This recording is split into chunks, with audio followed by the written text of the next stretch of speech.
திடீர்னு ஒரு நாள் ஏதாவது வியாசர்பாடி வெள்ளம் பார்த்துட்டு உங்கள் வீட்டுக்கு வந்த ஒரு தகவல். அதாவது இந்த கதை நடந்துக்கிட்டே இருக்குதா, திடீர்னு வியாசர்பாடியில் வெள்ளம். மழை பெஞ்சு வெள்ளம் சேதத்தை பார்க்கறதுக்கோசம் எம்ஜிஆர் வர்றாரு. எம்ஜிஆரோட என்ன அந்த காலத்து ஹெல்த் மினிஸ்டராக டாக்டர் அண்டே இருக்காரு. அண்டே சார் ரெண்டு பேரும் சுற்றி பார்த்துட்டு வர சமயத்தில் எம்ஜிஆர் சொல்கிறாரு, இது உங்களுக்கு நான் ஒரு கதை சொல்கிறேன் பாருங்கன்னு சொல்லிட்டு நேராக கொண்டு வந்து நம்ம வீட்டில் கார் நிற்குது.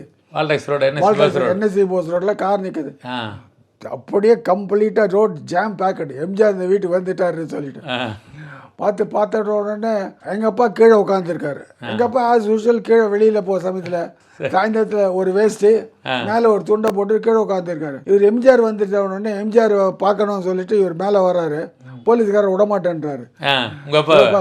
கம்முன்னு இருப்பா, யார் என்னத்துக்கு இன்றைக்கி வந்த சீஃப் மினிஸ்டர் வந்திருக்காரு, உள்ளே விட மாட்டேன்றாங்க.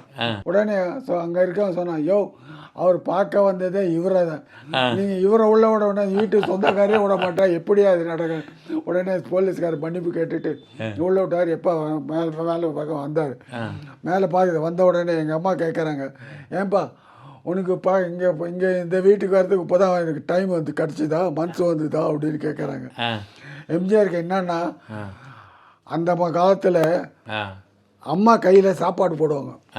உங்கள் அம்மா கையில் சாப்பாடு உருண்டை வச்சுட்டு அம்மா கையில் சாப்பாடு கொடுப்பாங்க. வாங்கி சாப்பிடுவார், சந்தோஷமாக சாப்பிடுவார். அந்த பழைய ஞாபகம்லாம் கண் கலங்கிட்டார், ஒரு மாதிரி அழுதுட்டார்.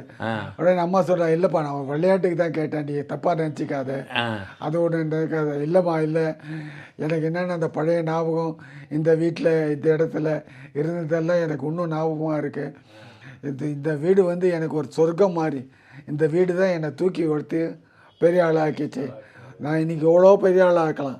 ஆனால் அந்த காலத்தில் கஷ்டப்பட்ட காலத்தில் இந்த வீட்டில் நீங்களும் முதலியாரும் தான் எங்களை தூக்கி வளர்த்து பெரிய ஆளாக்க வரைக்கும் எங்களுக்கு தாங்கி நீங்கள்.